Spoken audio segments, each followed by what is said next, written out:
ತಂದೇವಂ ಕಂಸಚಾಣೂರಮರ್ದನಂ ದೇವಕೀ ಪರಮಾನಂದಂ ಕೃಷ್ಣಂ ವಂದೇ ಜಗದ್ಗುರುಂ ಶ್ರೀಕೃಷ್ಣಂ ವಂದೇ ಜಗದ್ಗುರುಂ.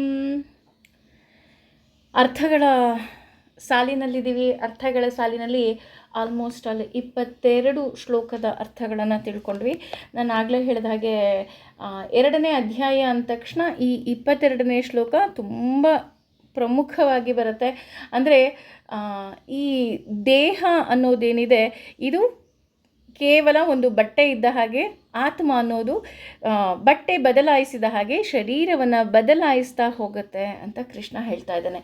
ಯಾಕೆ ಇದನ್ನೆಲ್ಲ ಹೇಳ್ತಾ ಇದ್ದಾನಪ್ಪ ಅಂತ ಅಂದರೆ, ಅರ್ಜುನನಿಗೆ ಇದ್ದಂತಹ ದೊಡ್ಡ ಸಂಕಟ ಏನಿತ್ತು ಅಂದರೆ, ನಾನು ಕೊಂದುಬಿಡ್ತೀನಿ, ನಾನು ಸಾಯಿಸಿಬಿಡ್ತೀನಿ, ಈ ರೀತಿ ಎಲ್ಲ ಅವನ ಮನಸ್ಸಿನಲ್ಲಿತ್ತು. ಹಾಗಾಗಿ ಅವನು ಹೇಳ್ತಾ ಇದ್ದಾನೆ, ಇಲ್ಲ, ನೀನೇನು ಮಾಡ್ತಾ ಇದೆಯಾ ಅದು ಕೇವಲ ಶಾರೀರಿಕವಾಗಿ ಅಷ್ಟೆ. ಅಂದರೆ ಈಗ ನೀನು ಕೊಲ್ಲಲಿಲ್ಲ ಅಂದರೂ ಸಹ ಬೇರೆ ಇನ್ನೊಂದು ರೀತಿಯಲ್ಲಿ ಈ ದೇಹಕ್ಕೆ ಸಾವು ಖಂಡಿತ. ಉದಾಹರಣೆ, ಒಬ್ಬ ಭಸ್ಮಾಸುರ ಅಂತ ನಾವೇನಾದರೂ ತೊಗೊಂಡ್ರೆ, ಭಸ್ಮಾಸುರನ ಕತೆ ಎಲ್ರಿಗೂ ಗೊತ್ತಲ್ವ. ನನಗೆ ಸಾವೇ ಬೇಡ, ನನಗೆ ಯಾರೂ ಸಾಯಿಸಬಾರ್ದು, ನಾನೇ ಕೈ ಇಟ್ಕೊಂಡ್ರೆ ಸಾಯಬೇಕು ಅಂತಲೇ ಹೇಳ್ತಾನೆ. ಹಾಗೆ ನನ್ನ ಕೈಯಿಂದ ಎಲ್ಲರೂ ಸಾಯಬೇಕು ಅಂತಲೇ ಅವನು ವರವನ್ನು ತೊಗೊತಾನೆ. ಆದರೆ ಕೊನೆಗೇನಾಯಿತು, ಅವನ ತಲೆಯನ್ನು ಮುಟ್ಕೊಂಡು ಸತ್ತು ಹೋದ. ಅಂದರೆ ಸಾವು ಅನ್ನೋದು ಖಂಡಿತ, ಅದು ನಿಶ್ಚಿತ. ನಾವು ಭಗವಂತನನ್ನು ಅತಿ ಹೆಚ್ಚು ತಿಳ್ಕೊಳ್ತಾ ಹೋದಾಗ್ಲೂ ನಮಗೆ ಅನಿಸೋದೇನಪ್ಪ ಅಂತ ಅಂದರೆ, ನಾವು ಸಾವಿಗೆ ಹೆದರಲೇಬಾರ್ದು. ಅಂದರೆ ಯಾವುದಾದ್ರೂ ಒಂದು ನಾವು ಸಾವಿನ ಸುದ್ದಿ ಕೇಳಿದಾಗ ನಮ್ಮೆಲ್ಲರಿಗೂ ಬೇಜಾರಾಗತ್ತೆ, ಕಣ್ಣೀರು ಬರುತ್ತೆ, ದುಃಖ ಆಗುತ್ತೆ, ಆ ಶೋಕದಲ್ಲೇ ಇರ್ತೀವಿ. ಆದರೆ ನಾವು ಭಗವಂತನನ್ನು ಅರಿತಾಗ ಅಥವಾ ಭಗವದ್ಗೀತೆಯನ್ನು ಅರಿತಾಗ ನಮಗೆ ಗೊತ್ತಾಗತ್ತೆ, ಸದ್ಗತಿ ಪ್ರಾಪ್ತಿರಸ್ತು. ಅಂದರೆ ಆ ಆತ್ಮಕ್ಕೆ, ಆ ದೇಹಕ್ಕೆ ಮುಕ್ತಿ ಸಿಕ್ತಪ್ಪ, ಆತ್ಮಕ್ಕಲ್ಲ. ಏಕೆಂದರೆ ಆತ್ಮ ಯಾವುದೇ ರೀತಿಯಾದಂತಹ ಸಾವಿಲ್ಲ. ಉಪನಿಷತ್ತಿನಲ್ಲಿ ಹೇಳ್ತಾ ಹೋಗುತ್ತೆ, ಕುದುರೆಯ ಬಾಲದ ತುದಿಯನ್ನು ನಾವು ತೆಗೆದುಕೊಂಡು 100 ತುಂಡನ್ನಾಗಿ ನಾವು ಮಾಡಿದ್ರೆ ಆ ಒಂದು ತುಂಡು ಏನಿದೆ ಅದು ಆತ್ಮ ಅಂತ ಹೇಳ್ತಾ ಹೋಗ್ತಾರೆ. ಹಾಗಾಗಿ ಈ ಆತ್ಮಕ್ಕೆ ಖಂಡಿತವಾಗ್ಲೂ ಸಾವಿಲ್ಲ. ಅದೇ ರೀತಿ ಈ ಆತ್ಮ ಅನ್ನೋದೇನಿದೆ ಇದು ಭಗವಂತನ ಒಂದು ಅಂಶ. ಹಾಗಾಗಿ ಇದು ಕೂಡ ಹೇಳೋದೇನು ಅಂತ ಅಂದರೆ, ಪಕ್ಷಿಗಳು ಹೇಗೆ ಪ್ರಾಣ ಪಕ್ಷಿ ಅಂತ ನಾವೇನಾದ್ರು ತೊಗೊಂಡ್ರೆ ಆ ಪ್ರಾಣ ಪಕ್ಷಿ ಹಾರಿ ಹೋಗುತ್ತೆ ಅಂತ ಏನು ತೊಗೊತೀವಿ, ಆ ರೀತಿ ಪ್ರಾಣ ಪಕ್ಷಿ ಹಾರಿ ಹೋಗುತ್ತೆ ವಿನಃ ಅದು ಯಾವುದಕ್ಕೂ ಸಹ ಸಿಲುಕಿಕೊಳ್ಳೋದಿಲ್ಲ. ನಾವು ಅಂದ್ಕೊತೀವಷ್ಟೇ, ಅವನು ಆ ರೀತಿ ಸತ್ತ, ಈ ರೀತಿ ಸತ್ತ, ಈ ರೀತಿ ಮೋಕ್ಷ ಸಿಕ್ತು, ಆ ರೀತಿ ಮೋಕ್ಷ ಸಿಕ್ತು. ಇಲ್ಲ, ಅವನು ಯಾವುದೇ ರೀತಿಯಲ್ಲಿ ಸತ್ತರೂ ಸಹ ಆ ದೇಹಕ್ಕೆ ಸಾವೇ ವಿನಃ ಆ ಆತ್ಮಕ್ಕೆ ಸಾವಿಲ್ಲ. ಆತ್ಮವನ್ನು ಮುಟ್ಟೋದಕ್ಕಾಗುತ್ತಾ ಅಂತ ನಾವೇನಾದರೂ ನೋಡೋದಾದರೆ ಖಂಡಿತವಾಗಿಯೂ ಆತ್ಮವನ್ನು ಮುಟ್ಟೋದಕ್ಕೆ ಸಾಧ್ಯವಿಲ್ಲ. ಹಾಗಿದ್ರೆ ನಾನು ಬೆಂಕಿಯಿಂದ ಆತ್ಮವನ್ನು ಮುಟ್ಬೋದಾ ಅಂತ ನಾವೇನಾದರೂ ನೋಡಿ, ಆ ದೇಹವನ್ನು ಬೆಂಕಿಯಿಂದ ನಾವು ತಗುಲಿಸಿದಾಗ ಅದಿನ್ನೇನು ಆತ್ಮವನ್ನು ಮುಟ್ಟುತ್ತೆ ಅನ್ನೋಷ್ಟೊತ್ತಿಗಾಗಲೇ ಆ ಪ್ರಾಣ ಪಕ್ಷಿ ಹಾರಿ ಹೋಗಿರುತ್ತೆ. ಅಂದರೆ ಆ ಆತ್ಮಕ್ಕೆ ಯಾವುದೇ ರೀತಿಯಾದಂತಹ ದೋಷ ಇರೋದಿಲ್ಲ. ಹಾಗಿದ್ರೆ ಆತ್ಮ ನಮ್ಮ ಕಣ್ಣಿಗೆ ಯಾಕೆ ಕಾಣಲ್ಲ, ದೇವ್ರು ಯಾಕೆ ನಮ್ಮ ಕಣ್ಣಿಗೆ ಕಾಣಲ್ಲ? ನಮ್ಮೆಲ್ಲರ ಕುರುಗು ಅಲ್ವಾ, ಭಗವಂತ ನನ್ನ ಕಣ್ಣಿಗೆ ಕಾಣೇ ಇಲ್ಲಪ್ಪ ಅಂತ ನಾವು ನೋಡ್ತಾ ಹೋಗ್ತೀವಿ. ಆದರೆ ಈ ಪ್ರಪಂಚದಲ್ಲಿ ಇದೆ ಅಂತ ಅನ್ನುವ ಎಷ್ಟೋ ವಸ್ತುಗಳನ್ನು ನೋಡೋದಕ್ಕೆ ನಾವು ಮೈಕ್ರೋಸ್ಕೋಪ್ನ ಯೂಸ್ ಮಾಡ್ತಾ ಇದ್ದೀವಿ ಅಲ್ವಾ. ಕ್ರಿಮಿ ಕೀಟ ಅಥವಾ ಇನ್ನೇನೋ ಪತ್ತೆ ಮಾಡಬೇಕು, ಯಾವ ಬ್ಲಡ್, ಇದನ್ನೆಲ್ಲ ಕಂಡುಹಿಡಿಯೋಕ್ಕೆ ನಾವು ಮೈಕ್ರೋಸ್ಕೋಪನ್ನು ಯೂಸ್ ಮಾಡ್ತೀವಿ. ನಮಗೆ ಬರಿಗಣ್ಣಲ್ಲಿ ಕಾಣಿಸ್ತಾನೆ ಇಲ್ಲ ಅಲ್ವಾ ಎಷ್ಟೋ ವಸ್ತುಗಳು. ಹಾಗಿರಬೇಕಾದ್ರೆ ಅದಕ್ಕಿಂತಲೂ ಸೂಕ್ಷ್ಮವಾಗಿರುವ ಭಗವಂತನನ್ನು ನಾವು ಹೇಗೆ ಕಾಣೋದಕ್ಕೆ ಸಾಧ್ಯ? ಹಾಗಾಗಿ ಈ ಭಗವಂತ ಏನಿದ್ದಾನೆ ಅವನು ಖಂಡಿತವಾಗಿಯೂ ಸಹ ನಮ್ಮ ಕಣ್ಣಿಗೆ ಕಾಣೋದಕ್ಕೆ ಸಾಧ್ಯವೇ ಇಲ್ಲ. ಅವನನ್ನು ಕೇವಲ ಅನುಭವಿಸ್ಬೇಕು ಅಷ್ಟೆ. ಎಷ್ಟೋ ಜನರ ವಾದ ಏನು ಅಂದರೆ ಭಗವಂತ ಕಾಣಲ್ಲ, ಅದಕ್ಕೆ ನಾನು ನಂಬೋದಿಲ್ಲ ಅಂತ. ಹಾಗಿದ್ರೆ ಪ್ರೀತಿ ಕಾಣಿಸ್ತಾ, ನೋವು ಕಾಣಿಸ್ತಾ, ಸಂತೋಷ ಕಾಣಿಸ್ತಾ, ಅದನ್ನೆಲ್ಲ ನೀನು ಅನುಭವಿಸ್ತಾ ಇಲ್ವಾ? ಅನುಭವಿಸ್ತಿಲ್ವೋ? ನೀನು ಸಂತೋಷವನ್ನು ಅನುಭವಿಸ್ತೀಯಾ, ನೋವನ್ನು ಅನುಭವಿಸ್ತೀಯಾ, ಪ್ರೀತಿಯನ್ನು ಅನುಭವಿಸ್ತೀಯಾ, ದುಃಖವನ್ನು ಅನುಭವಿಸ್ತೀಯಾ? ಇದು ಯಾವುದೂ ಕಾಣದೇ ಇದ್ದರೂ ಸಹ ಇದೆಲ್ಲವುದು ಇದೆ ಅಂತ ನೀನು ಹೇಗೆ ನಂಬುತ್ತೀಯೋ ಹಾಗೇ ಭಗವಂತನೂ ಸಹ ಇದ್ದಾನೆ. ಹಾಗಾಗಿ ಆ ಭಗವಂತ ಯಾವ ರೀತಿಯಲ್ಲಿದ್ದಾನೆ ಅಂದರೆ ಆತ್ಮಸ್ವರೂಪಿಯಾಗಿ ನಮ್ಮೆಲ್ಲರಲ್ಲೂ ಸಹ ಇದ್ದಾನೆ ಅನ್ನೋದನ್ನು ನಾವು ಇಲ್ಲಿಯವರೆಗೂ ತಿಳ್ಕೊಂಡ್ವಿ. ಈಗ 23ನೇ ಶ್ಲೋಕಕ್ಕೆ ಹೋಗೋದಾದರೆ ನ ಏನಂ ಅಂದರೆ ಎಂದಿಗೂ ಇಲ್ಲ, ಈ ಆತ್ಮಕ್ಕೆ ಸಾವು ಇರೋದಕ್ಕೆ ಸಾಧ್ಯವೇ ಇಲ್ಲ. ಏನಂ ಅಂದರೆ ಈ ಆತ್ಮವನ್ನು ಅಂತ. ಛೀದಂತಿ ಅಂದರೆ ತುಂಡು ತುಂಡಾಗಿ ಕತ್ತರಿಸಿದರೂ ಸಹ, ಹೇಗೆ ಶಸ್ತ್ರಾಣಿನ ಏನಂ, ಶಸ್ತ್ರಗಳು ಎಂದಿಗೂ ಸಹ ಇಲ್ಲ ಈ ಆತ್ಮವನ್ನು ಮುಟ್ಟೋದಕ್ಕೆ. ನಾನು ಆಗಲೇ ಹೇಳೋದ್ನಲ್ಲ, ಆತ್ಮವನ್ನು ಮುಟ್ಟೋದಕ್ಕೆ ನಮಗೆ ಸಾಧ್ಯವಿಲ್ಲ. ನಾವು ಅಂದ್ಕೊತಾ ಇದ್ದೀವಿ, ನಾನು ಯಾರೋ ಒಬ್ಬ ಕೊಂದುಬಿಟ್ಟು ಸಾಯಿಸಿದ್ನಂತೆ. ಕೊಂದುಬಿಟ್ಟು ಏನನ್ನು ಸಾಯಿಸ್ದ? ಕೇವಲ ದೇಹವನ್ನು ಸಾಯಿಸಿದ್ದಾನೆ ಅಷ್ಟೇ, ಆತ್ಮವನ್ನು ಅಲ್ಲ ಅಲ್ವಾ? ಸಪೋಸ್ ಯಾರೋ ಒಂದು ಚಾಕು ಹಾಕಿದ್ರು, ಎಲ್ಲಿಗೆ ಹಾಕಿದ್ರು ಚಾಕು? ಎದೆಗೇ ಹಾಕಿದ, ಆತ್ಮಕ್ಕೆ ಹಾಕದ್ನ? ಇಲ್ಲ, ಆತ್ಮಕ್ಕೆ ತಾಕೋ ಅಷ್ಟೊತ್ತಿಗೆ ಆತ್ಮ ಹಾರೋಗಿತ್ತು. ಅಷ್ಟೇ ಅಲ್ಲ, ಏನಂ ಅಂದರೆ ಎಂದಿಗೂ ದಹತಿ ಅಂತಲೂ ಇಲ್ಲಿ ಉಪಯೋಗಿಸ್ತಾ ಇದ್ದಾರೆ. ಏನಂ ದಹತಿ ಅಂದರೆ ಸುಡೋದಕ್ಕೂ ಸಹ ಆಗೋದಿಲ್ಲ. ಪಾವಕ ಅಂದರೆ ಬೆಂಕಿ ಅಂತ. ಅಂದರೆ ಎಂದಿಗೂ ಇಲ್ಲ. ಅಂದರೆ ಕೂಡ. ಏನಂ ಅಂದರೆ ಈ ಆತ್ಮವನ್ನು. ಹಾಗೆಯೇ ಕ್ಲೇದಂತಿ ಶೋಚತಿ ಅಂದರೆ ನೆನೆಸಿ, ನೀರಲ್ಲಿ ಒಣಗಿಸಿ, ಮಾರುತಗಳಿಂದ ಯಾವುದರಿಂದಲೂ ಸಹ ಈ ಆತ್ಮವನ್ನು ಮುಟ್ಟೋದಕ್ಕೆ ಸಾಧ್ಯವೇ ಇಲ್ಲ ಅಂತ ಇಲ್ಲಿ ಕೃಷ್ಣ ಹೇಳ್ತಾ ಇದ್ದಾನೆ. ನಾನು ಆಗಲೇ ಹೇಳಿದ್ನಲ್ಲ, ನಾವು ಚುಚ್ಚುಬಿಟ್ಟು ಸಾಯಿಸೋಕ್ಕಾಗುತ್ತಾ? ಯಾವುದೋ ಶಸ್ತ್ರದಿಂದ ಈ ದೇಹವನ್ನು ಕೊಲ್ಲೋದಕ್ಕೆ ಆಗುತ್ತಾ ಅಂತ ನಾವೇನಾದರೂ ನೋಡೋಕ್ಕೆ ಹೋದರೆ ಖಂಡಿತವಾಗಿಯೂ ಇಲ್ಲ. ಆ ಚುಚ್ಚಿದಾಗ ಕೇವಲ ದೇಹವನ್ನು ಚುಚ್ಚುತ್ತೀವಿ. ಹಾಗೆಯೇ ಸುಡೋದಕ್ಕಾಗತ್ತಾ? ಸುಡೋದಕ್ಕೂ ಆಗೋದಿಲ್ಲ. ಯಾಕೆ ಅಂದರೆ ದೇಹ ಮಾತ್ರ ಸುಡುತ್ತೆ, ಆತ್ಮ ಸುಡೋದಿಲ್ಲ. ಹಾಗೆಯೇ ನೀರಿನಲ್ಲಿ ಮುಳುಗಿಸಿ ಸುಡೋದಕ್ಕಾಗತ್ತಾ? ಖಂಡಿತ ಇಲ್ಲ. ನೀರಲ್ಲಿಯೂ ಸಹ ಮುಳುಗಿಸಿ ಸುಡೋದಕ್ಕೆ ಆಗೋದಿಲ್ಲ, ಅಥವಾ ಗಾಳಿಯಲ್ಲಿ ಒಣಗಿಸಿ ಸುಡೋದಕ್ಕೆ ಆಗೋದಿಲ್ಲ. ಹಿರಣ್ಯಕಶಿಪು ವರ ಕೇಳ್ತಾನೆ, ನನಗೆ ಯಾವುದೇ ರೀತಿಯಾದಂತಹ ಆಯುಧಗಳಿಂದ ನನಗೆ ಸಾವು ಬರಬಾರ್ದು. ಬೆಳಗ್ಗೆ ಹೊತ್ತು ಬರಬಾರ್ದು, ಸಂಜೆ ಹೊತ್ತು ಬರಬಾರ್ದು, ಅಥವಾ ಮನೆ ಒಳಗೆ ಬರಬಾರ್ದು, ಮನೆ ಹೊರಗೆ ಬರಬಾರ್ದು, ಪ್ರಾಣಿಯಿಂದ ಬರಬಾರ್ದು, ಮನುಷ್ಯನಿಂದ ಬರಬಾರ್ದು. ಎಷ್ಟೊಂದು ವರ ಕೇಳಿರ್ತಾನಲ್ವ. ಆಗ ಭಗವಂತ ಬಂದು ನಾರಸಿಂಹನ ರೂಪದಲ್ಲಿ ಬಂದು, ಅಂದರೆ ನರನೂ ಅಲ್ಲ, ಸಿಂಹವೂ ಅಲ್ಲ, ಬೆಳಗ್ಗೆ ಅಲ್ಲ, ರಾತ್ರಿಯೂ ಅಲ್ಲ, ಸಂಜೆಯ ಹೊತ್ತಲ್ಲಿ, ಒಳಗೂ ಅಲ್ಲ, ಹೊರಗೂ ಅಲ್ಲ, ಹೊಸಲಿನ ಮೇಲೆ. ಆಯುಧಗಳಿಂದ ಅಲ್ಲ ಅಂತ ಕೇಳಿರ್ತಾನೆ. ಹಾಗಾಗಿ ಉಗ್ರಗಳಿಂದ ಭಗವಂತ ಅವನ ದೇಹವನ್ನು ಮಾತ್ರ ಕೊಲ್ಲೋದಕ್ಕೆ ಸಾಧ್ಯ. ಯಾಕೆ ಇಲ್ಲಿ ದೇಹವನ್ನು ಮಾತ್ರ ಭಗವಂತನೇ ಕೊಲ್ಲೋದಕ್ಕೆ ಸಾಧ್ಯ ಅಂದರೆ, ನಾವು ಆಲ್ರೆಡಿ ಇದರ ಹಿಂದಿನ ಕತೆ, ಅಂದರೆ ಇದರ ಕಥೆಯ ಮೊದಲನೇ ಭಾಗ ನೋಡಿದಾಗ ನಮಗೆ ಗೊತ್ತಾಗುತ್ತೆ. ಜಯಾ ವಿಜಯರಿಗೆ ಸನಕಾದಿ ಮುನಿಗಳು ಶಾಪ ಕೊಡ್ತಾರೆ, ನೀವು 3 ಜನ್ಮ ಭಗವಂತನ ಶತ್ರುಗಳಾಗಿಯೋ ಅಥವಾ 6 ಜನ್ಮ ಭಗವಂತನ ಮಿತ್ರರಾಗಿಯೋ ಈ ಭೂಮಿ ಮೇಲೆ ಜನಿಸ್ತೀರಾ ಅಂತ. ನಮಗೆ ಅಲ್ಲೇ ಗೊತ್ತಾಗ್ತಿದೆ ಅಲ್ವಾ? ಹಿರಣ್ಯಕಶಿಪು, ಹಿರಣ್ಯಾಕ್ಷ ಅವರಿಬ್ಬರೇ ರಾವಣ ಕುಂಭಕರ್ಣರಾಗಿ ಹುಟ್ಟಿದ್ರು, ಅವರೇ ದಂತವಕ್ರ ಮತ್ತು ಶಿಶುಪಾಲನಾಗಿ ಹುಟ್ಟಿದ್ರು. ಅಂದರೆ ಇದು ಸೂಕ್ಷ್ಮತೆಯನ್ನು ತಿಳಿಸ್ತಾ ಇದೆ, ಈ ಆತ್ಮಕ್ಕೆ ಸಾವಿಲ್ಲ. ಆಮೇಲೆ ಮತ್ತೆ ಅವರು ಜಯ ವಿಜಯರಾಗಿ ಭಗವಂತನ ಸೇವೆಯನ್ನು ಮಾಡಿದ್ರು. ಕೌಸಲ್ಯೆಯೇ ಯಶೋದೆಯಾಗಿ ಹುಟ್ಟಿದ್ಲು ಅಲ್ವಾ? ಹಾಗೆಯೇ ಈ ಆತ್ಮ ಏನಿದೆ, ಇದು ನಮ್ಮ ಕಣ್ಣಿಗೆ ಸಾವು ಎಲ್ಲರ ಕಣ್ಣಿಗೆ ಕಾಣುತ್ತೆ. ಅವರು ಹೋದ್ರಂತೆ, ಅವರು ಹೀಗೆ ಹೋದ್ರಂತೆ, ಹಾಗೋದ್ರಂತೆ. ಆದರೆ ಹುಟ್ಟು ನಮಗೆ ಕಾಣ್ತಾ ಇಲ್ಲ ಅಲ್ವಾ? ಸಾವು ಕಾಣ್ತಾ ಇದೆ, ಹುಟ್ಟು ಕಾಣ್ತಾ ಇಲ್ಲ. ಆದರೆ ಈ ಜಯ ವಿಜಯರ ಕತೆ ಕೇಳಿದಾಗ ನಮಗೆ ಗೊತ್ತಾಗುತ್ತೆ, ಮರು ಹುಟ್ಟು ಇದೆ, ಆತ್ಮಕ್ಕೂ ಮರು ಹುಟ್ಟು ಇದೆ ಅಲ್ವಾ?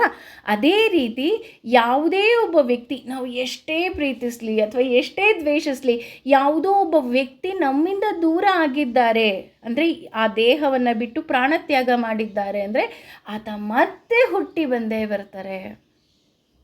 ಅದಕ್ಕೆ ಹೇಳೋದು, ನಾವು ಹಿಂದೂಗಳು ಸದ್ಗತಿ ಪ್ರಾಪ್ತಿರಸ್ತು ಅಂತಲೇ ಹೇಳ್ತೀವಿ. ಅಂದರೆ ಅವರಿಗೆ ಮತ್ತೆ ಒಳ್ಳೆಯ ಜನನವನ್ನು ಹುಟ್ಟಲಿ, ಅಂದರೆ ಒಳ್ಳೆಯ ಇನ್ನೊಂದು ದೇಹದಲ್ಲಿ ಹುಟ್ಟಲಿ. ಆತ್ಮ ಯಾವಾಗಲೂ ಅದಕ್ಕೆ ವಯಸ್ಸೇ ಇಲ್ಲ. ಈಗ ಅವರು 20 ವರ್ಷದಲ್ಲಿ ಹೋದ್ರ, 60 ವರ್ಷದಲ್ಲಿ ಹೋದ್ರ, 90 ವರ್ಷದಲ್ಲಿ ಹೋದ್ರ ಗೊತ್ತಿಲ್ಲ. ಆದರೆ ಮತ್ತೆ ಹುಟ್ಟೋದು ಹೇಗೆ? ಮೊದಲನೇ ದಿನದ ಮಗುವಿನಿಂದ ಯಾವುದೇ ರೀತಿಯಾಗಿ ಹುಟ್ಟಲಿ. ಅದಕ್ಕೆ ಇನ್ನೂ ಒಂದು ಉದಾಹರಣೆ ಹೇಳ್ತಾ ಹೋಗ್ತಾರೆ. ಹಸು ಕರುವನ್ನು ಹಾಕುತ್ತೆ. ಹಸು ಕರು ಹಾಕಿದ ತಕ್ಷಣವೇ, ಯಾರಾದರೂ ಕೆಲವ್ರು ನೋಡಿರ್ತೀರ ಇಲ್ಲಿ ಅಂತ ಅಂದ್ಕೊತೀನಿ, ಅದಕ್ಕೆ ಪಾಪ ನಿಂತ್ಕೊಳ್ಳೋದಕ್ಕೂ ಆಗೋದಿಲ್ಲ. ಆದರೂ ಸಹ ಕಷ್ಟಪಟ್ಟು ಟಕ ಟಕ ಟಕ ಅಂತ ನಿಂತ್ಕೊಂಡು ಆ ತಾಯಿಯ ಕೆಚ್ಚಲಿಗೆ ಹೋಗಿ ಬಾಯಿ ಹಾಕತ್ತೆ. ಯಾರು ಹೇಳ್ಕೊಟ್ಟಿದ್ರು ಅದಕ್ಕೆ ತಾಯಿ ಕೆಚ್ಚಲಿಗೆ ಹೋಗಿ ಬಾಯಿ ಹಾಕಬೇಕು ಅಂತ? ಅಥವಾ ನಮ್ಮ ಮಗು ಅಂತ ನಾವು ತಗೊಂಡಾಗ, ಅಂದರೆ ಮನುಷ್ಯರ ಮಗುವನ್ನು ತೆಗೆದುಕೊಂಡಾಗ, ನಾವು ಎದೆ ಹಾಲು ಉಣಿಸೋದಕ್ಕೆ ಹೋದಾಗ ಆ ಮಗುಗೆ ಹೇಗೆ ಗೊತ್ತಾಗುತ್ತೆ ಇದೇ ಎದೆ ಹಾಲು, ಅದನ್ನು ನಾನು ಸಕ್ ಮಾಡಬೇಕು ಅಲ್ವಾ? ಅದಕ್ಕೆ ಯಾರು ಹೇಳ್ಕೊಟ್ಟಿದ್ರ? ಮೊದಲನೇ ದಿನದ ಮಗುಗೆ ಯಾರು ಹೇಳ್ಕೊಟ್ಟಿದ್ರ ನೀನು ಸಕ್ ಮಾಡಬೇಕು ಅಂತ?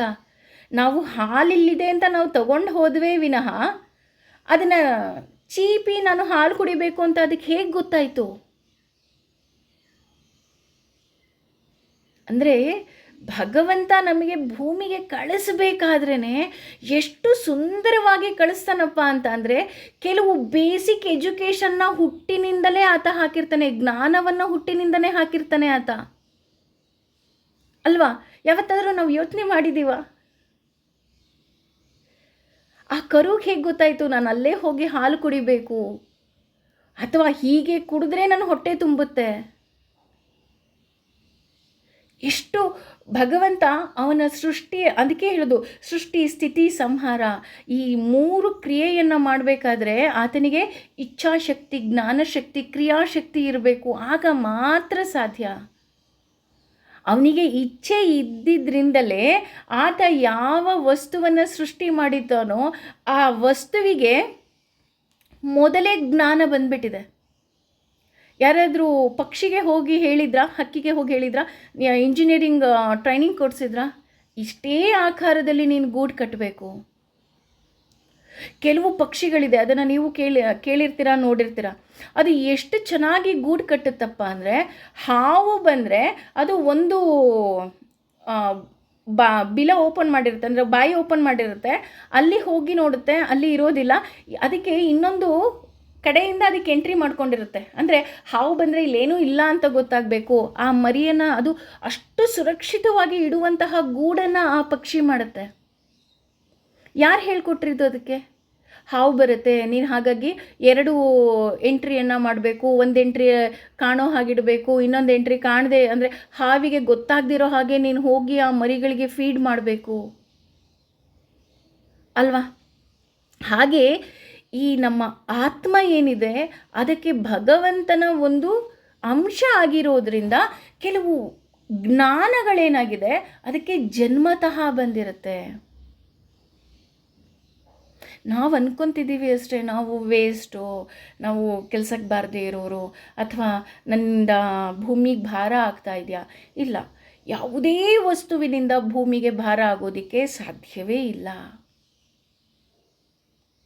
ಹಾಗೆಯೇ ಈ ಆತ್ಮ ಏನಿದೆ ಇದನ್ನು ನೀನು ಸುಡೋದಿಕ್ಕಾಗಲಿ, ಅಥವಾ ಚುಚ್ಚಿಯಾಗಲಿ, ಅಥವಾ ನೆನೆಸಿ ಇನ್ ದ ಸೆನ್ಸ್ ನೀರಲ್ಲಿ ಮುಳುಗಿ ಸಾಯಿಸೋದಿಕ್ಕಾಗಲಿ ಯಾವುದೇ ಕಾರಣಕ್ಕೂ ಇದು ಸಾಧ್ಯವಿಲ್ಲ ಅಂತ ಕೃಷ್ಣ ಹೇಳ್ತಾ ಇದ್ದಾನೆ.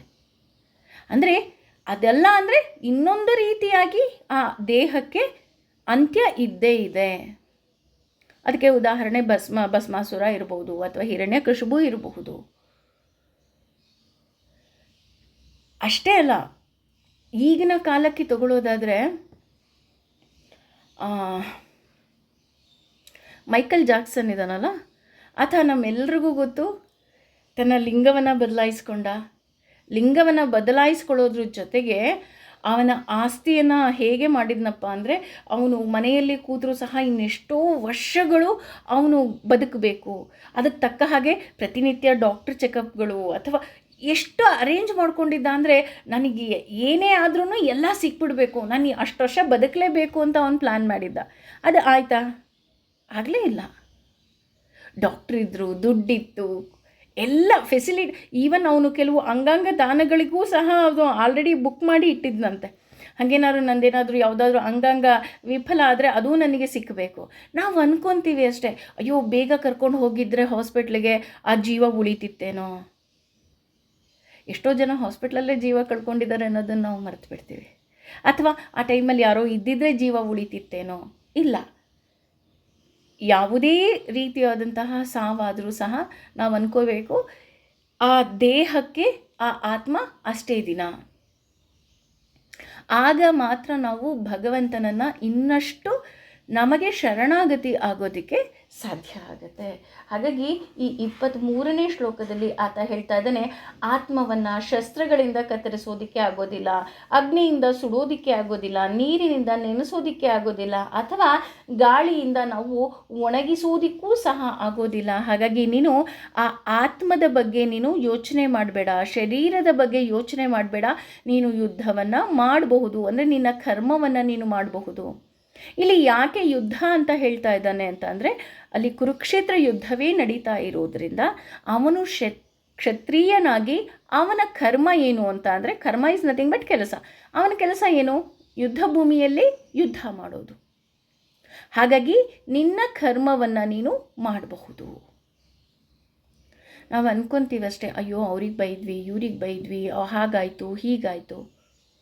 ಇಲ್ಲ, ಅದು ಬಹುಶಃ ಭಗವಂತ ನಮ್ಮ ಬಾಯಲ್ಲಿ ನುಡಿಸ್ತಾನೆ ವಿನಃ ಯಾವುದೇ ಕಾರಣಕ್ಕೂ ನಾವು ಮಾಡಿದಂಥದ್ದು ಅಲ್ಲ. ಹಾಗಾಗಿ ಅದು ಏನೇ ಪಾಪ ಮಾಡಿದ್ರೂ ಈ ದೇಹಕ್ಕೆ ವಿನಃ ಆ ಆತ್ಮಕ್ಕೆ ಬರೋದಿಲ್ಲ. ಆತ್ಮ ಪರಿಶುದ್ಧ, ಆತ ನಿತ್ಯಾಯ ಶುದ್ಧಾಯ ಪರಮಾತ್ಮನೇ ಅಂತ ಹೇಳ್ತೀವಿ. ಹಾಗಾಗಿ ಅವನು ನಿತ್ಯನಾಗಿದ್ದಾನೆ ಹಾಗೂ ಶುದ್ಧನಾಗಿದ್ದಾನೆ. ಆತ್ಮಕ್ಕೆ ಸಾವು ಇಲ್ಲ ಹಾಗೂ ಯಾವುದೇ ರೀತಿಯಾದಂತಹ ದೋಷದ ಲೇಪಗಳು ಸಹ ಇಲ್ಲ.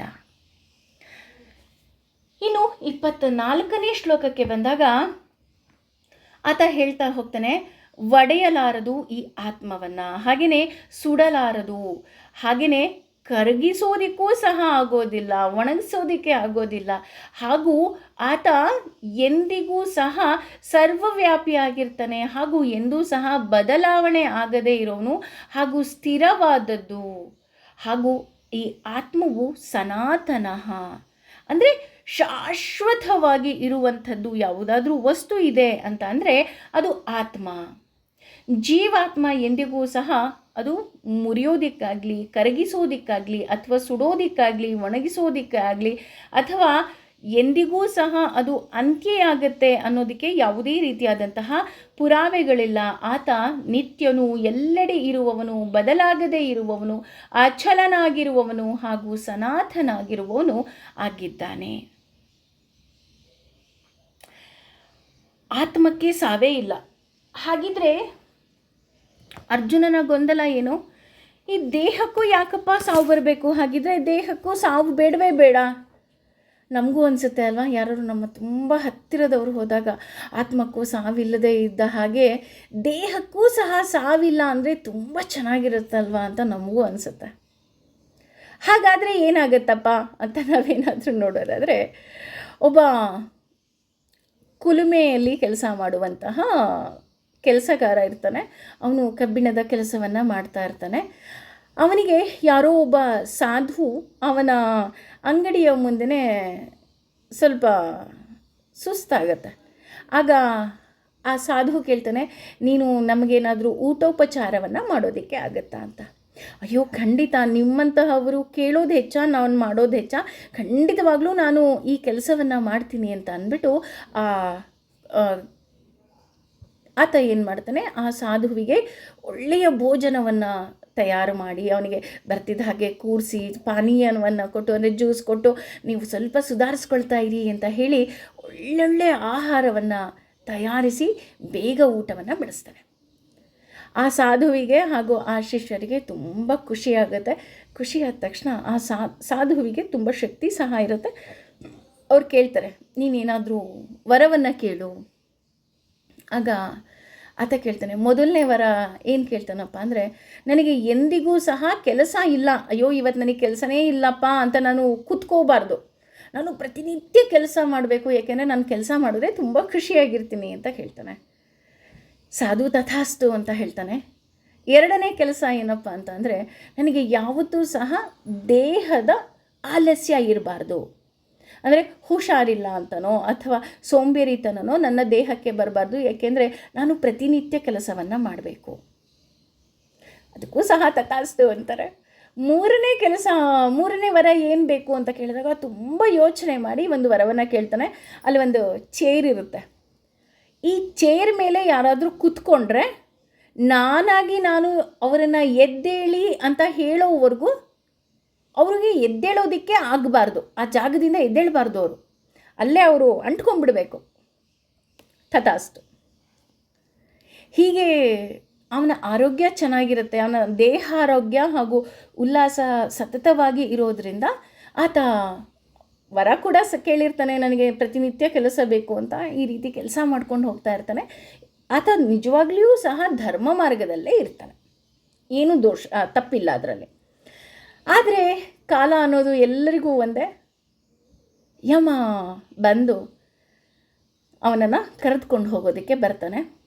ಕರ್ಕೊಂಡು ಹೋಗೋಕ್ಕೆ ಬಂದಾಗ, ನೀನು ತುಂಬ ಒಳ್ಳೆ ಕೆಲಸವನ್ನೇ ಮಾಡಿದ್ಯಾ, ಹಾಗಾಗಿ ನೀನು ನನ್ನ ಜೊತೆ ಬರಬೇಕು, ಹಾಗಾಗಿ ನಾನು ನಿನ್ನ ಕಣ್ಣಿಗೆ ಕಾಣಿಸ್ತಾ ಇದ್ದೀನಿ ಅಂತ ಹೇಳ್ತಾನೆ. ಆಗ ಅವನು ಹೇಳ್ತಾನೆ, ನನಗೆ 2 ನಿಮಿಷ ಟೈಮ್ ಕೊಡು, ಏಕೆಂದರೆ ಇದನ್ನೆಲ್ಲ ಸ್ವಲ್ಪ ಸೆಟ್ ಮಾಡಿಬಿಟ್ಟು ಬರ್ತೀನಿ, ಅಲ್ಲಿವರೆಗೂ ನೀನು ಈ ಚೇರ್ ಮೇಲೆ ಕೂತ್ಕೋ ಅಂತ ಹೇಳ್ತಾನೆ. ಸರಿ ಅಂದ್ಕೊಂಡು ಅವನು ವರ ಕೇಳಿದ್ನಲ್ಲ, ಅದೇ ಚೇರ್ ಮೇಲೆ ಕೂತ್ಕೊತಾನೆ.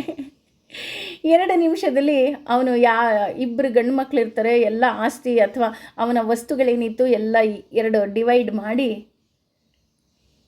ಸಮಾಧಾನದಿಂದ ಎಸ್ ನನ್ನ ಕೆಲಸ ಮುಗೀತು ಅಂತ ಹೇಳ್ತಾನೆ. ತಕ್ಷಣ ಅವನಿಗೆ ವರನೂ ಸಹ ನೆನಪಾಗತ್ತೆ. ಈಗ ಯಮಧರ್ಮರಾಯ ನನ್ನನ್ನು ಸಾಯಿಸೋದಕ್ಕಾಗೋದಿಲ್ಲ, ಹಾಗಿದ್ರೆ ಮನೆಗೆ ಹೋಗಿ ನಾನು ಪಾರ್ಟಿ ಮಾಡೋಣ ಅಂತ ಏನು ಮಾಡ್ತಾನೆ, ಹೋಗ್ಬಿಟ್ಟು ಒಂದು ಕೋಳಿಯನ್ನು ಕತ್ತರಿಸ್ತಾನೆ. ಕೋಳಿ ಕತ್ತರಿಸಿದ್ರೂ ಸಹ ಅದು ಸಾಯೋದೇ ಇಲ್ಲ, ಅದು ಮತ್ತೆ ಅದರ ಕತ್ತು ಜಾಯಿನ್ ಆಗ್ತಾ ಇರುತ್ತೆ. ಇದೇನಿದು ಹಿಂಗಾಗ್ತಾ ಇದೆ, ಹೋಗಲಿ ಬಿಡು, ಇಂಥ ಖುಷಿಗೆ ಯಾರಾದರೂ ಕೋಳಿ ಕತ್ತರಿಸ್ತಾರ, ಕುರಿನೇ ಕತ್ತರಿಸೋಣ ಅಂತ ಏನು ಮಾಡ್ತಾನೆ, ಕುರಿ ಕತ್ತರಿಸ್ತಾನೆ. ಕುರಿನೂ ಹಾಗೆ ಆಗುತ್ತೆ, ಅದರ ಕತ್ತರಿಸ್ದಂಗೂ ಮತ್ತೆ ಜಾಯಿನ್ ಆಗ್ತಾ ಇರುತ್ತೆ. ಇದ್ಯಾಕೆ ಹೀಗಾಗ್ತಾ ಇದೆಯಪ್ಪ, ಕೋಳಿ ಕತ್ತರಿಸೋಕ್ಕಾಗ್ತಿಲ್ಲ, ಕುರಿ ಕತ್ತರಿಸೋಕ್ಕಾಗ್ತಿಲ್ಲ, ಬೇಡ ಬಿಡು ಹೋಳಿಗೆನೇ ಮಾಡ್ಕೊಂಡು ಊಟ ಮಾಡೋಣ ಅಂದ್ಕೊಂಡು ಏನು ಮಾಡ್ತಾನೆ, ಹೋಳಿಗೆನೇ ಮಾಡ್ಕೊಂಡು ಊಟ ಮಾಡ್ತಾನೆ. ಸೊಳ್ಳೆ ಕಚ್ತಾ ಇದೆ, ಸೊಳ್ಳೆಗೆ ಹೊಡಿತಾ ಇದ್ದಾನೆ, ಸೊಳ್ಳೆ ಸಾಯ್ತಾ ಇಲ್ಲ. ತಕ್ಷಣ ಅವನಿಗೆ ನೆನಪಾಗತ್ತೆ, ಓಹೋ ಯಮಧರ್ಮರಾಯನನ್ನು ನಾನು ಕೂರಿಸ್ಬಿಟ್ಟಿದ್ದೀನಿ, ಹಾಗಾಗಿ ಯಮಧರ್ಮರಾಯ ಕೇವಲ ನನ್ನ ದೇಹವನ್ನು ಅಷ್ಟೇ ಅಲ್ಲ, ಈ ಪ್ರಪಂಚದಲ್ಲಿ ಯಾವ ದೇಹವನ್ನು ಸಹ ಅವನಿಗೆ ತೆಗೆದುಕೊಂಡು ಹೋಗೋದಕ್ಕೆ ಸಾಧ್ಯ ಆಗ್ತಾ ಇಲ್ಲ. ಅಷ್ಟೊತ್ತಿಗಾಗಲೇ ಸ್ವಲ್ಪ ದಿನವೂ ಸಹ ಕಾಲ ಕಳೆದು ಹೋಗಿರುತ್ತೆ. ಕ್ರಿಮಿಕೀಟಗಳು ಹೆಚ್ಚಾಗಿರುತ್ತೆ, ಕಾಡು ಮೃಗಗಳು ಹೆಚ್ಚಾಗಿರುತ್ತೆ, ಹಾಗೆಯೇ ಹಾವುಗಳು ಹೆಚ್ಚಾಗಿರುತ್ತೆ. ಆ ಎಲ್ಲ ಕಾಡು ಮೃಗಗಳು ಇನ್ನೊಂದು ಪ್ರಾಣಿಯನ್ನು ಸಾಯಿಸಬೇಕು ಅಂದ್ರೂ ಸಾಯಿಸೋದಕ್ಕಾಗ್ತಾ ಇರೋದಿಲ್ಲ. ಈಗ ಸಸ್ಯಾಹಾರಿ ಪ್ರಾಣಿಗಳೇನೋ ಯಾವುದೋ ಒಂದು ಸಸ್ಯವನ್ನು ತಿಂದು ಬದುಕ್ತಾ ಇದೆ, ಆದರೆ ಮಾಂಸಾಹಾರಿ ಪ್ರಾಣಿಗಳು ಹೇಗೆ ಬದುಕೋದಕ್ಕೆ ಸಾಧ್ಯ? ಅವೆಲ್ಲವೂ ಅದರ ಸಂತತಿ ಹೆಚ್ಚಾಗಿದೆ, ಊರಿನ ಕಡೆ ದಾಳಿ ಮಾಡ್ತಾ ಇದೆ, ಸೊಳ್ಳೆಗಳು, ಹಾವುಗಳು, ಕ್ರಿಮಿಕೀಟಗಳು ಎಲ್ಲವುದೂ ಸಹ ಹೆಚ್ಚಾಗ್ತಾ ಇದೆ, ಕಾಯಿಲೆಗಳು ಹೆಚ್ಚಾಗ್ತಾ ಇದೆ, ಕಾಯಿಲೆಯಿಂದ ನರಳೋರು ಹೆಚ್ಚಾಗಿದ್ದಾರೆ,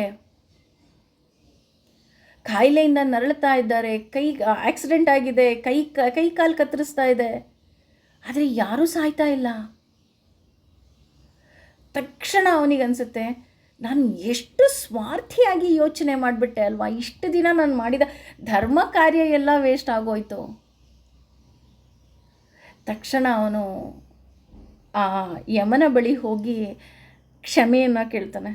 ಇಲ್ಲ ಯಮ ಧರ್ಮರಾಯ, ನಾನು ಈ ರೀತಿ ಮಾಡಬಾರ್ದಾಗಿತ್ತು, ಇದರಿಂದ ಪ್ರಕೃತಿಯಲ್ಲೇ ಅಲ್ಲೋಲ ಕಲ್ಲೋಲ ಆಗೋಗಿದೆ, ನನಗೆ ಗೊತ್ತಾಗ್ತಾ ಇದೆ, ದಯವಿಟ್ಟು ನನ್ನನ್ನು ಕ್ಷಮಿಸು, ಹಾಗೆ ಎದ್ದೇಳು, ನನ್ನನ್ನು ಕರ್ಕೊಂಡು ಹೋಗು ಅಂತ ಹೇಳ್ತಾನೆ. ಅವನನ್ನು ಕರ್ಕೊಂಡು ಹೋದ ತಕ್ಷಣ ಈ ಭೂಲೋಕದಲ್ಲಿ ಏನೆಲ್ಲ ಅಲ್ಲೋಲ ಕಲ್ಲೋಲ ಆಗಿತ್ತೋ ನಿಧಾನಗತಿಯಲ್ಲಿ ಎಲ್ಲವೂ ಸಹ ನಾರ್ಮಲ್ ಸ್ಥಿತಿಗೆ ಬರುತ್ತೆ. ಅಂದರೆ ಒಂದು ಹುಟ್ಟು ಏನಿದೆ ಅದು ಇನ್ನೊಂದು ಸಾವಿಗೆ ಮೂಲ, ಸಾವು ಅನ್ನೋದು ಇನ್ನೊಂದು ಹುಟ್ಟಿನ ಮೂಲ. ಹಾಗಿದ್ರೆ ಯಾರೂ ಸಾಯಲೇಬಾರ್ದು ಅಂತ ನಾವು ಹೇಳೋದಕ್ಕಾಗೋದೇ ಇಲ್ಲ. ಯಾರೂ ಸಾಯಲೇ ಇಲ್ಲ ಅಂದರೆ ನಾನು ಹೇಳಿದ್ನಲ್ಲ, ಈಗ ಏನೆಲ್ಲ ಅಲ್ಲೋಲ ಕಲ್ಲೋಲಗಳಾಯಿತು ಅದು ಖಂಡಿತವಾಗಿಯೂ ಮತ್ತೆ ಅದು ಮರಳು ಕಳಿಸುತ್ತೆ. ಈಗ ಒಂದು ಮನೆಯಲ್ಲಿ 3 ಜನ ಚೆನ್ನಾಗಿರ್ಬೋದು, 4 ಜನ ಚೆನ್ನಾಗಿರ್ಬೋದು, ಇನ್ನೂ ಅತಿ ಇನ್ನೊಂದು 5-6 ಜನ ಸೇರಿಕೊಂಡ್ರೆ 1 ಗಂಟೆ ಚೆನ್ನಾಗಿರುತ್ತೆ, 2 ಗಂಟೆ ಚೆನ್ನಾಗಿರುತ್ತೆ, ಆಮೇಲೆ ಏನಾಗುತ್ತೆ, ಉಸಿರು ಕಟ್ಟಲಿಕ್ಕೆ ಶುರು ಆಗುತ್ತೆ ಅಲ್ವಾ. ಅದೇ ರೀತಿ ಈ ಭೂಮಿಯಲ್ಲಿ ಜನಿಸಿದ ಪ್ರತಿಯೊಂದು ಜೀವಿಯೂ ಸಹ, ಅದು ಸೊಳ್ಳೆ ಆಗ್ಬೋದು, ಇರುವೆ ಆಗ್ಬೋದು, ಮನುಷ್ಯ ಆಗ್ಬೋದು, ಆನೆ ಆಗ್ಬೋದು, ಯಾವುದೇ ಜೀವಿಗಳಾದರೂ ಸಹ ಅದಕ್ಕೆ ಒಂದು ಸಾವು ಅನ್ನೋದು ಖಂಡಿತವಾಗಿಯೂ ಇರಲೇಬೇಕು. ಇದ್ದಾಗಲೇ ಈ ಭೂಮಿಯ ಒಂದು ಏನು ಸರ್ಕಲ್ ಏನಿದೆ ಅದು ಕಂಪ್ಲೀಟ್ ಆಗೋದಕ್ಕೆ ಸಾಧ್ಯ. ಅದು ಕಂಪ್ಲೀಟ್ ಆದಾಗಲೇ ಸೃಷ್ಟಿ, ಸ್ಥಿತಿ, ಸಂಹಾರ 3 ಸತತವಾಗಿ ನಡೀತಾ ಹೋಗುತ್ತೆ. ಅದನ್ನೇ ಇಲ್ಲಿ ಕೃಷ್ಣ ಅರ್ಜುನನಿಗೆ ಹೇಳೋದು. ನೀನು ಏನು ಯೋಚನೆ ಮಾಡ್ತಾ ಇದೆಯಾ, ಈ ನಿನ್ನ ಯೋಚನಾ ಲಹರಿಯನ್ನು ಬದಲಾಯಿಸು, ನಿನ್ನ ದೃಷ್ಟಿಕೋನವನ್ನು ಬದಲಾಯಿಸು, ಆಗ ಸರಿ ಹೋಗತ್ತೆ. ಇಷ್ಟೆಲ್ಲ ಹೇಳಿಬಿಟ್ಟಿದ್ದಾನಲ್ವಾ ಕೃಷ್ಣ, ನಮಗೆ ಗೊತ್ತಾಗ್ತಾ ಇರಲಿಲ್ಲ ಅಷ್ಟೇ. ಇದು 34ನೇ ಶ್ಲೋಕದ ಅರ್ಥ. ಆದರೆ ಅದನ್ನೇ ಆತ ಮುಂದುವರಿಸಿ ಹೇಳ್ತಾ ಇದ್ದಾನೆ. ಜೀವಾತ್ಮವನ್ನು ಮುರಿಯಲಾಗೋದಿಲ್ಲ, ನೀರಿನಲ್ಲಿ ಕರಗಿಸಲು ಸಾಧ್ಯವಿಲ್ಲ, ಸುಡಲು ಸಾಧ್ಯವಿಲ್ಲ, ಒಣಗಿಸಲು ಸಾಧ್ಯವಿಲ್ಲ. ಆತ ನಿತ್ಯ, ಎಲ್ಲೆಡೆ ಇದ್ದಾನೆ, ಬದಲಾವಣೆ ಸಾಧ್ಯ ಇಲ್ಲ. ಆತ ಅಚಲ ಹಾಗೂ ಆತ ಸನಾತನ. ಹಾಗಿದ್ರೆ ಭಗವಂತನನ್ನು ಅರಿತವರು ಯಾರು ಅಂತ ನಾವೇನಾದರೂ ನೋಡೋದಾದರೆ, ಭಗವಂತನನ್ನು ತಿಳಿದವಳು ಕೇವಲ ಲಕ್ಷ್ಮಿ ಒಬ್ಬಳೇ ಅಂತೆ. ಪೂರ್ತಿ ಯಾರಾದರೂ ಅರ್ತಿದ್ದಾರೆ, ತಿಳ್ಕೊಂಡಿದ್ದಾರೆ ಅಂದರೆ ಅದು ಕೇವಲ ಲಕ್ಷ್ಮಿ ಮಾತ್ರ ಅಂತೆ. ಹಾಗಾಗಿಯೇ ಆಕೆ ವೇದಗಳ ಅಭಿಮಾನಿ ದೇವತೆ. ನೋಡಿ, ನಾವು ಸುಮ್ಮನೆ ಅಭಿಮಾನಿ ದೇವತೆಗಳು ಅಂತ ಅಂದ್ಬಿಡ್ತೀವಿ. ಆಕೆ ವೇದಗಳ ಅಭಿಮಾನಿ ದೇವತೆ. ಯಾಕೆ? ಪ್ರತಿಯೊಂದು ವೇದಗಳು ಸಹ ಭಗವಂತ ಇದ್ದಾನೆ ಅಂತ ಅವನ ಘೋಷಣೆಯನ್ನು ಮಾಡುತ್ತೆ. ಹಾಗಾಗಿ ಆ ವೇದದ ಅಭಿಮಾನಿ ದೇವತೆಯಾದ ಲಕ್ಷ್ಮಿ ಒಬ್ಬಳೇ ಭಗವಂತನನ್ನು ಸಂಪೂರ್ಣವಾಗಿ ತಿಳಿದಿದ್ದಾಳಂತೆ. ಆದರೆ ಆಕೆ ಸಂಪೂರ್ಣವಾಗಿ ತಿಳಿದಿದ್ದರೂ ಸಹ ಆಕೆ ಯಾವಾಗಲೂ ಸಹ ನಮ್ಮೆಲ್ಲರಿಗೂ ಗೊತ್ತಲ್ವ, ಕಾಲೊತ್ತುತ್ತಾ ಕೂತಿರ್ತಾಳೆ. ಹಾಗೆ ಕಾಲೊತ್ತಬೇಕಾದ್ರೆ ಆತನ ಉಗುರನ್ನು ನೋಡಿ, ಅಪ್ಪ ಈ ಉಗುರಲ್ಲಿ ಏನೆಲ್ಲ ಇದೆಯಪ್ಪ ಅಂತ ಆಕೆ ಯೋಚನೆ ಮಾಡ್ತಾ ಕೂತಿದ್ದಾಳಂತೆ. ನೋಡಿ, ಲಕ್ಷ್ಮಿ ವೇದದ ಅಭಿಮಾನಿ ದೇವತೆ, ಎಲ್ಲ ಸಂಪತ್ತಿನ ಒಡತಿ, ಎಲ್ಲ ಗೊತ್ತಿರುವ ಆಕೆ ಭಗವಂತನ ಆ ಉಗುರಿನಿಂದ ಇನ್ನೂ ಅವಳ ವರ್ಣನೆಯನ್ನು ಮುಂದಕ್ಕೆ ತಗೊಂಡು ಹೋಗೋದಕ್ಕೆ ಸಾಧ್ಯವೇ ಆಗ್ತಿಲ್ವಂತೆ.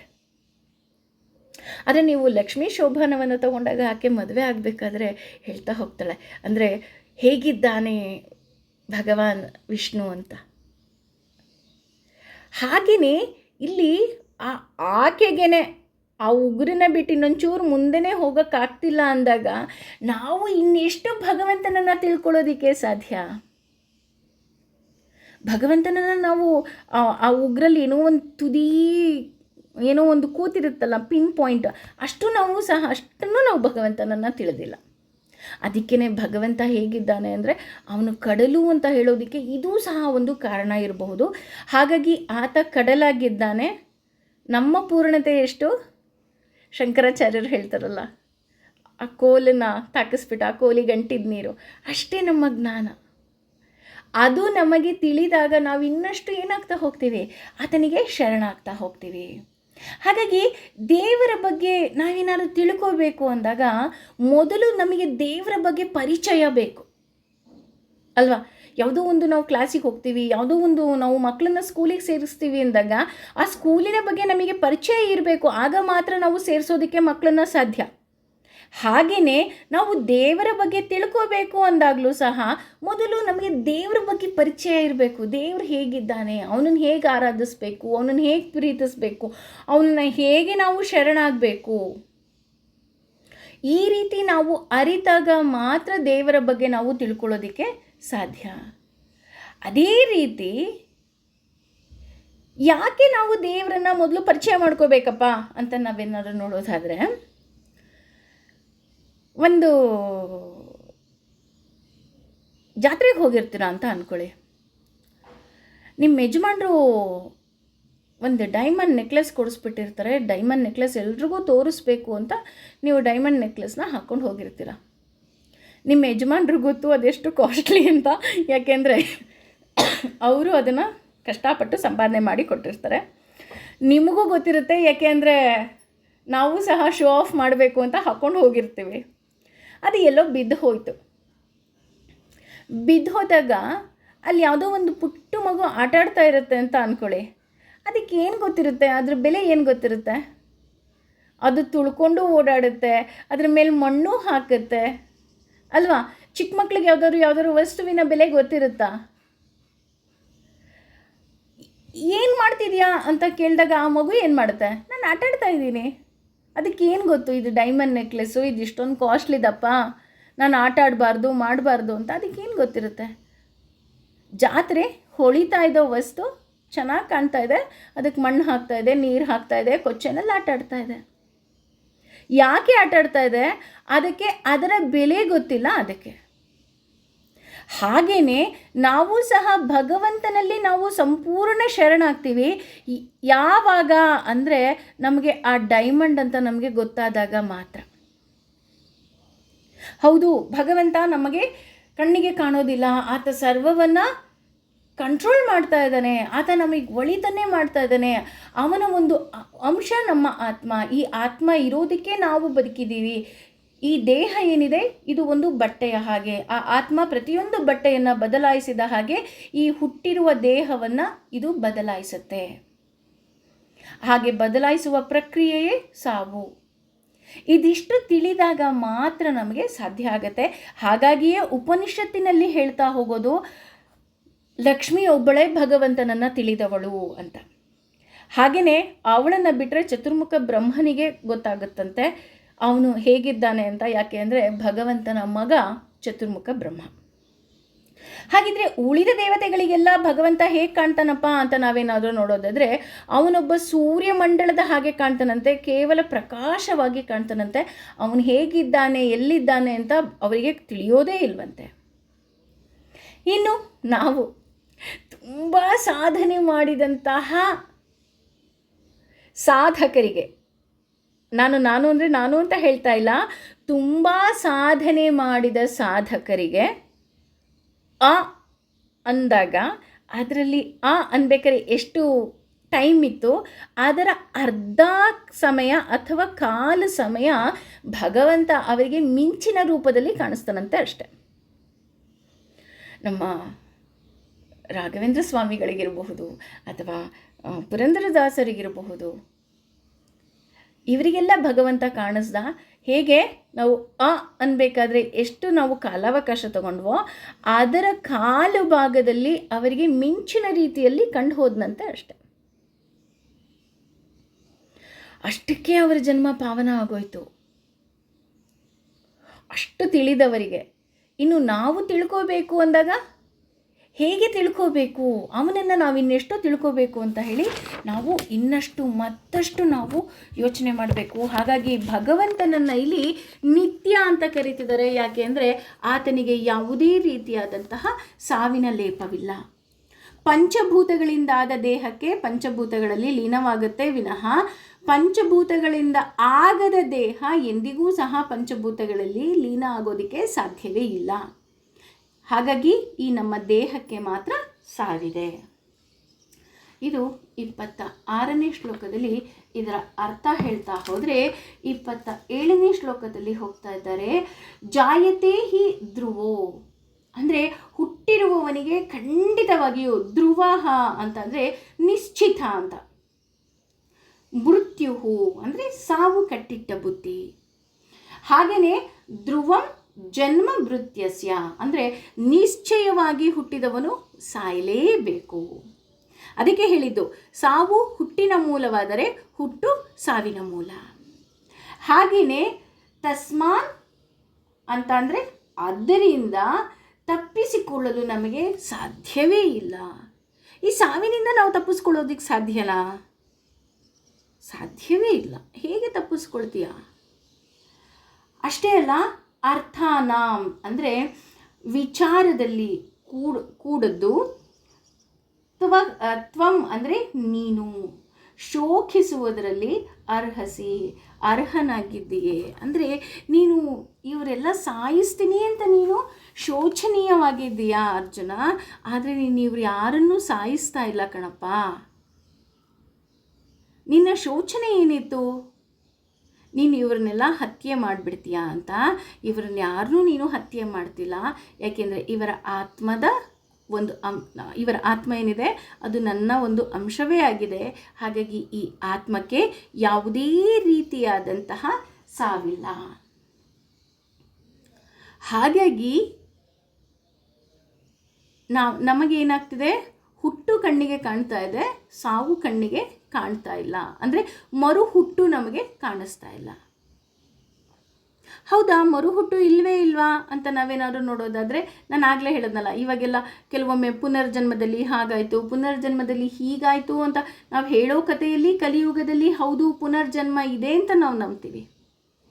ಅದ್ರ ಬದಲು ನಮ್ಮ ಪುರಾಣಗಳಲ್ಲೇ ಇದೆ. ನಾನು ಆಗಲೇ ಹೇಳಿದ್ನಲ್ಲ, ಹಿರಣ್ಯಕಶಿಪು, ಹಿರಣ್ಯಾಕ್ಷ, ರಾವಣ, ಕುಂಭಕರ್ಣ, ಇವರನ್ನೆಲ್ಲ ನೋಡಿದಾಗ ನಮಗೆ ಗೊತ್ತಾಗುತ್ತೆ ಎಸ್, ಮರು ಹುಟ್ಟು ಇದೆ. ಭಗವಂತನಿಗೆ ಮರು ಹುಟ್ಟು ಇದೆ. ಭಗವಂತನಿಗೆ ಯಾಕೆ ಮರು ಹುಟ್ಟು ಇದೆ? ಆತ ಭಕ್ತರ ರಕ್ಷಣೆಗೋಸ್ಕರ ಪದೇ ಪದೇ ಧರೆಗೆ ಇಳಿದು ಬಂದು ಅವರನ್ನು ರಕ್ಷಣೆ ಮಾಡ್ತಾ ಇದ್ದಾನೆ. ಆ ಆತ್ಮಕ್ಕೆ, ಆ ಭಗವಂತನಿಗೆ ಯಾವುದೇ ರೀತಿಯಾದಂತಹ ಸಾವಿಲ್ಲ, ಯಾವುದೇ ರೀತಿಯಾದ ಮುಪ್ಪು, ರುಜಿಯ, ಯೌವನ, ಮುಪ್ಪು ಯಾವುದೂ ಸಹ ಇಲ್ಲ. ಹಾಗಿದ್ರೆ ಕೃಷ್ಣಾವತಾರದಲ್ಲಿ ಅವನು ತುಂಬ ಚಿಕ್ಕವನಾಗಿ ಹುಟ್ಟಿದ್ದ ಅಲ್ವಾ, ಆಮೇಲೆ ಬೆಳೆದ ಅಲ್ವಾ, ಆಮೇಲೆ ಸಾವು ಕಾಣಿಸ್ತಾ ಅಲ್ವಾ? ಇದು ನಮ್ಮ ಕಣ್ಣಿಗೆ ಕಾಣುವಂತಹ ದೇಹ ಅಷ್ಟೆ. ಅದಕ್ಕಿಂತ ಮುಂಚೆಯೂ ಸಹ ಭಗವಂತ ಇದ್ದ ಅಲ್ವಾ?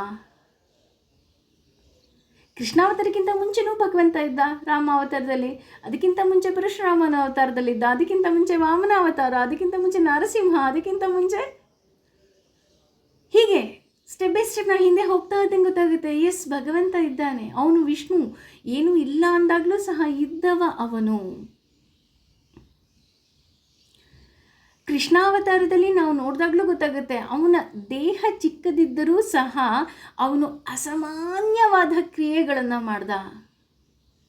ಹುಟ್ಟುತ್ತಿದ್ದ ಹಾಗೆ ಮಣ್ಣು ತಿಂದಿದ್ಯಾ, ನಿನ್ನ ಬಾಯಿ ತೋರಿಸು ಅಂದಾಗ ತಾಯಿಗೆ ಬಾಯನ್ನೇ ಜಗವನ್ನೇ ತೋರಿದ ಅಂತ ಬಾಯಲ್ಲಿ ಜಗತ್ತನ್ನೇ ತೋರಿಸ್ದ.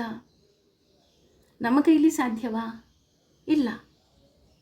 ಅಥವಾ 3 ತಿಂಗಳ ಮಗುಗೆ ಪೂತನಿಯ ವಿಷವನ್ನು ಕುಡಿದು ಬದುಕೋದಕ್ಕೆ ಸಾಧ್ಯವಾ? ಇಲ್ಲ. ಇನ್ನು ಪುಟ್ಟ ಬಾಲಕ ಗಿರಿಯನ್ನೇ ಎತ್ತಿ ಬಿಡ್ತಾನೆ, ಗೋವರ್ಧನಗಿರಿ ಪರ್ವತವನ್ನೇ ಎತ್ತುತ್ತಾನೆ. ಹೇಗೆ ಸಾಧ್ಯ? ಅವನು ಭಗವಂತನಾಗಿರೋದಕ್ಕೆ ಸಾಧ್ಯ. ಇಲ್ಲ ಅಂದರೆ ಸಾಧ್ಯವಾಗತ್ತಾ? ಖಂಡಿತವಾಗ್ಲೂ ಇಲ್ಲ. ಹಾಗಾಗಿ ಆತ್ಮ ಅದೇ ಇಲ್ಲಿ ಯಾಕೆ ಸಾಧ್ಯವಿಲ್ಲ ಅಂತ ಇಷ್ಟೊಂದು ಎಕ್ಸಾಂಪಲ್ ಕೊಡ್ತಾ ಇದ್ದೀವಿ ಅಂದರೆ, ಭಗವಂತನ ಒಂದು ಅಂಶ ನಾವಾಗಿದ್ದರೂ ಸಹ ಭಗವಂತನ ಹಾಗೆ ಯಾವುದೇ ರೀತಿಯಾದಂತಹ ಅಸಾಮಾನ್ಯ ಕ್ರಿಯೆಗಳನ್ನು ನಮ್ಮ ಕೈಯಲ್ಲಿ ಮಾಡೋದಕ್ಕೆ ಸಾಧ್ಯವಿಲ್ಲ. ಹಾಗಾಗಿ ಭಗವಂತ ಈ ಆತ್ಮವನ್ನೂ ಸಹ ನಿನ್ನ ಶರಣಾಗತಿ, ನಿನ್ನ ಪಾದಕ್ಕೆ ಸೇರಿಸ್ಕೊಳ್ಳಪ್ಪ ಅಂತ ನಾವು ಕೇಳಬಹುದೇ ವಿನಃ ನಾನು ನೀನಾಗೋದಿಕ್ಕೆ ಖಂಡಿತವಾಗಿಯೂ ಸಾಧ್ಯವಿಲ್ಲ. ಇಲ್ಲಿ ಯಾಕೆ ಭಗವಂತ ಪದೇ ಪದೇ ಈ ಆತ್ಮ, ಹುಟ್ಟು, ಸಾವು ಅಥವಾ ಈ ವಿಷಯದ ಬಗ್ಗೆನೇ ಹೇಳ್ತಾ ಇದ್ದಾನೆ ಈ ಸಾಂಖ್ಯಯೋಗದಲ್ಲಿ ಅಂದರೆ, ಸಾಂಖ್ಯ ಅಂದರೆ ಯುದ್ಧ ಅಂತ ಒಂದು ಅರ್ಥ ಬರ್ತಾ ಹೋಗುತ್ತೆ. ಅಂದರೆ ನಿನ್ನ ಅಂತರಾತ್ಮದಲ್ಲಿ ನಡೆಯುತ್ತಿರುವಂತಹ ಯುದ್ಧಕ್ಕೆ ಇದು ಉಪಶಮನವನ್ನು ನೀಡ್ತಾ ಇದೆ. ಉಪಶಮನ ಅಂದರೆ ಹೆಚ್ಚು ಕಮ್ಮಿ ನಿಮ್ಮ ಎಲ್ಲ ಗೊಂದಲಗಳಿಗೆ ಇಲ್ಲಿ ಪರಿಹಾರವನ್ನು ಭಗವಂತ ಕೊಡ್ತಾ ಇದ್ದಾನೆ. ಹುಟ್ಟು, ಸಾವು, ಆತ್ಮ, ಪರಮಾತ್ಮ, ಸಚ್ಚಿದಾನಂದ, ಈ ರೀತಿ ಭಗವಂತ ವಿವಿಧ ರೂಪದಲ್ಲಿ ವಿವಿಧ ಶಬ್ದಗಳನ್ನು ಉಪಯೋಗಿಸಿ ನಮಗೆ ನಾವು ಯಾರು, ಮೇಯ್ನಾಗಿ ಈ 2ನೇ ಅಧ್ಯಾಯದಲ್ಲಿ ನಾವು ಯಾರು ಅನ್ನೋದಕ್ಕೆ ಅವನು ಹೆಜ್ಜೆ ಹೆಜ್ಜೆಗೆ ಉತ್ತರವನ್ನು ಕೊಡ್ತಾ ಇದ್ದಾನೆ. ನಾವು ಅಂದ್ಕೊತಾ ಇದ್ದೀವಿ ಅಷ್ಟೇ, ನಾವು ಅವರು, ನಾವು ಇವರು, ನಾವು ಅದು ಮಾಡಿಬಿಟ್ಟಿದ್ದೀವಿ, ನಾವು ಇದು ಮಾಡಿಬಿಟ್ಟಿದ್ದೀವಿ. ಯಾವಾಗ ನನ್ನ ದೇಹವೇ ನನ್ನದಲ್ಲ ಅಥವಾ ಈ ದೇಹದ ಒಳಗಿರುವ ಆತ್ಮವೂ ಸಹ ನನ್ನದಲ್ಲ ಅಂತ ನಮಗೆ ಗೊತ್ತಾಗುತ್ತೋ ಆಗ ಮಾತ್ರ ಮನುಷ್ಯ ಅಹಂಕಾರ, ಅಹಂಭಾವ, ಮಮಕಾರ ಎಲ್ಲವನ್ನ ಬಿಡೋದಕ್ಕೆ ಸಾಧ್ಯ. ಇಲ್ಲಾಂದರೆ ಇದು ಯಾವುದನ್ನೂ ಸಹ ಬಿಡೋದಕ್ಕೆ ಸಾಧ್ಯವೇ ಇಲ್ಲ. ಹಾಗಾಗಿ ಇಲ್ಲಿಯವರೆಗೂ ಭಗವಂತ ನಾವು ಯಾರು, ಆತ್ಮಸ್ವರೂಪಿ ಅಂದರೆ ಏನು, ಅಥವಾ ಹುಟ್ಟು ಅಂದರೆ ಏನು, ಸಾವು ಅಂದರೆ ಏನು, ಇದು ನಿರಂತರವಾದ ಕ್ರಿಯೆಯೇ ಅಥವಾ ಒಂದು ಸಲ ಮಾಡಿ ಮುಗಿಸ್ಬಿಟ್ರೆ ಸಾಕಾ? ಉದಾಹರಣೆ, ಫಸ್ಟ್ ಸ್ಟ್ಯಾಂಡರ್ಡ್ ಎಕ್ಸಾಮ್ ಬರೆದು ನಾವು ಸೆಕೆಂಡ್ ಸ್ಟ್ಯಾಂಡರ್ಡಿಗೆ ಹೋದ್ಮೇಲೆ ಯಾರೂ ನಾವು ಫಸ್ಟ್ ಸ್ಟ್ಯಾಂಡರ್ಡ್ ಬುಕ್ಸೇ ತೆಗೆದು ನೋಡಲ್ಲ ಅಲ್ವಾ? ಆದರೆ ಅದೇ ಥರನ ಜೀವನ ಅನ್ನೋದು. ಈಗ ನನಗೆ ಸಾವಾಗೋದ್ರೆ ಹೋಯ್ತಾ, ಮತ್ತೆ ನಾನು ಹುಟ್ಟೋದಿಲ್ವಾ? ಇದಕ್ಕೆಲ್ಲ ಸೂಕ್ಷ್ಮಾತಿ ಸೂಕ್ಷ್ಮ ವಿಷಯಕ್ಕೆ ಭಗವಂತ ನಮಗೆ ಪರಿಹಾರವನ್ನು ಕೊಡ್ತಾ ಇದ್ದಾನೆ. ಅದು ಸಾಂಖ್ಯಯೋಗದಲ್ಲಿ ನಾನು ಯಾರು ಅನ್ನೋದಕ್ಕೆ ಇನ್ನಷ್ಟು ಉತ್ತರವನ್ನು ಕೊಡ್ತಾ ಇದ್ದಾನೆ. ಇನ್ನೂ ಏನೇನೆಲ್ಲ ಉತ್ತರ ಕೊಡ್ತಾನೆ ಅಂತ ಮುಂದೆ ನೋಡೋಣ. Thank you.